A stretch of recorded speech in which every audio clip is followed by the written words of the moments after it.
Confirmation bias, I feel, is one of the largest limitations that I have when building financial models, especially when I'm using AI, as often it's going to affirm the ideas that I already have. But using projects, I've come up with a workflow that I believe limits the amount of confirmation bias that I'm going to be having. Also, I'm able to limit the hallucinations that I'm experiencing.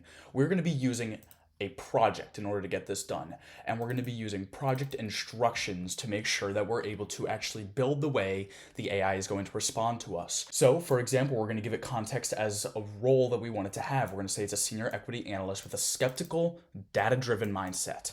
Now, all the prompts are going to be in the description, and the reason why we're using these keywords are because we want to decrease confirmation bias. So every idea that we have within our thesis, the AI is going to attack. So then we can be more sure once we have to do the work to understand why exactly we believe that within our own thesis. We're going to have a process in which is going to decrease hallucinations because the AI is going to fact check the ideas that it is bringing up in the analysis. The last idea that we're going to be bringing is data integrity. You will often find that your AI is going to bring up facts and also inferences that it has, but sometimes it's not going to differ among those two outputs. So we're going to make sure that it's able to do that, and then we're going to emphasize the idea that each of the inferences are going to have a score from 0 to 100. This is going to allow us to understand how sure the inference actually is before we even look into it. The last part of the prompt here is just going to utilize the reasoning that we want to use throughout the structure. Now the files, and this is where we actually get to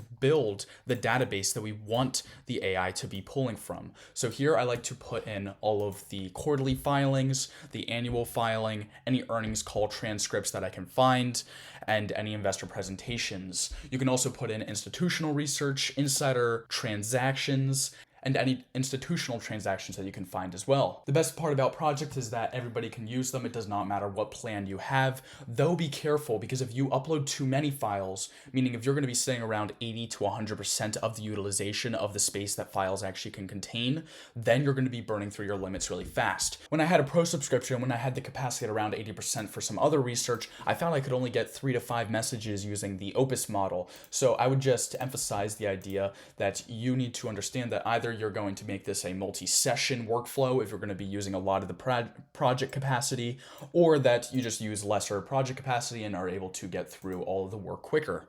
Now, the first prompt that we want to be using is one that's actually going to be more helpful for the AI than it actually is for us. So we're going to be pasting in the idea that we want the AI to build a company fact sheet. The company fact sheet is going to allow the AI to have an understanding of all the data that it's going to be able to work with for the session. And the most important idea here is that you're doing a business that you already understand, because the value from AI is not actually going to be coming from the quickness or the efficiency of studying businesses. It's going to be coming from the actual value derived from understanding the business in a deeper way. Now, for the rest of this, I want to show you exactly how this workflow is going to test your theses and how you're going to be able to make more informed decisions using AI. So what we're going to be doing is taking this observation, one of the counter arguments against the idea of a bullish case for Klarna, and we're going to be arguing against it. And we're going to be doing this with our next prompt. This is what I would suggest doing if you want to maximize your limitations, putting in the prompts, and then at the same time arguing the core ideas that they're going to be bringing up, the AI is going to be bringing up. If you would like, you could do this separately, but if you want to maximize your limitations, then I would say to do it this way. Now, essentially, the part that I want to address is that transaction margin is compressing, and this is because of increases in credit losses. Now, specifically, why this is happening is because of a new product called fair financing, which are monthly installment loans.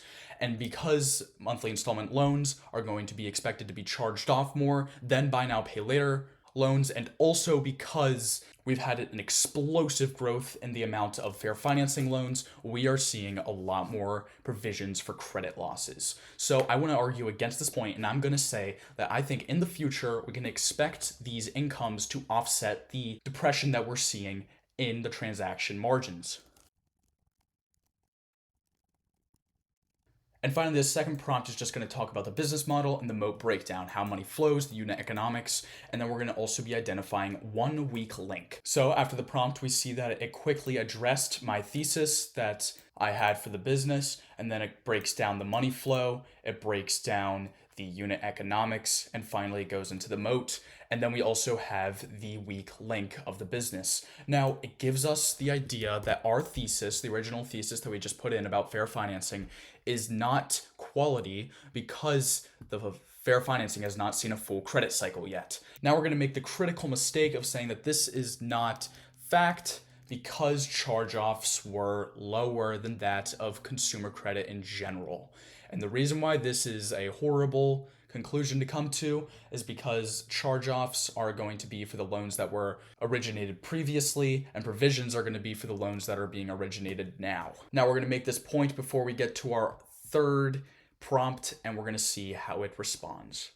And we can see in the summary that the 2022 to 2023 fair financing loans are proved to be quality underwritten products, but there is no evidence for the 2025 to 2024 to 2025 loan book.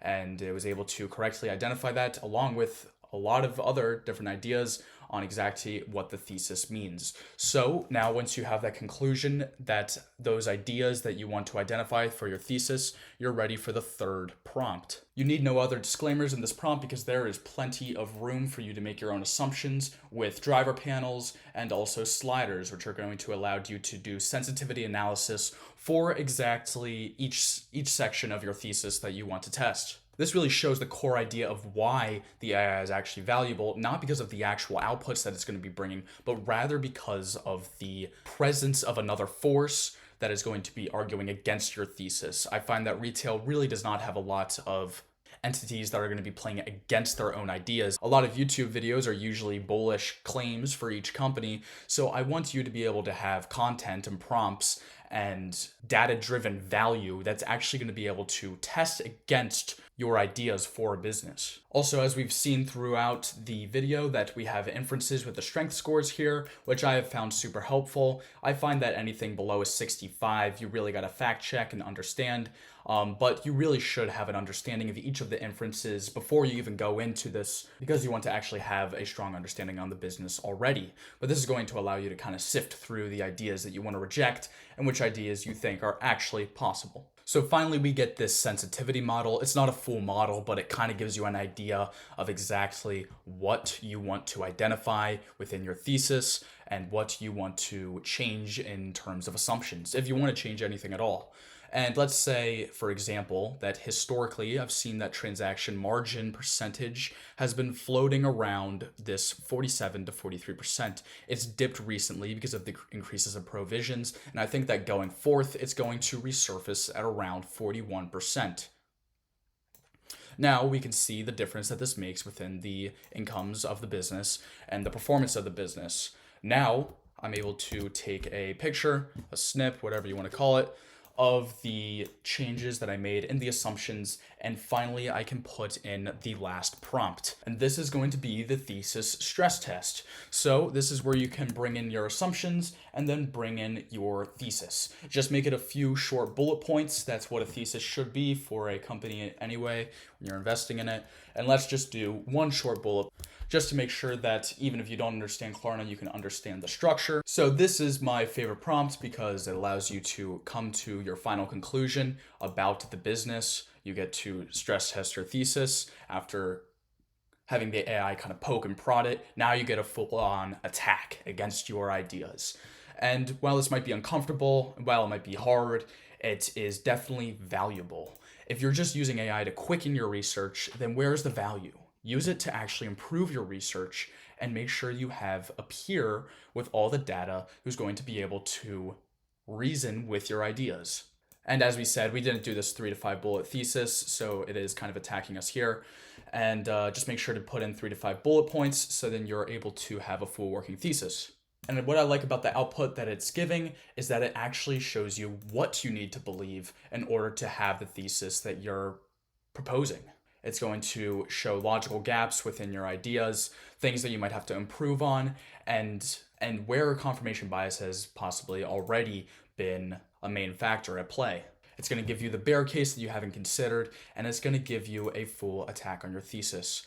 And as I've been emphasizing throughout the video, the main value is coming from those attacks and not actually from any of the specific outputs. Like the financial model we made above is not exactly a full financial model that would actually provide value. It just kind of allows you to stress test any changes in your thesis that you've had throughout the creation of these prompts.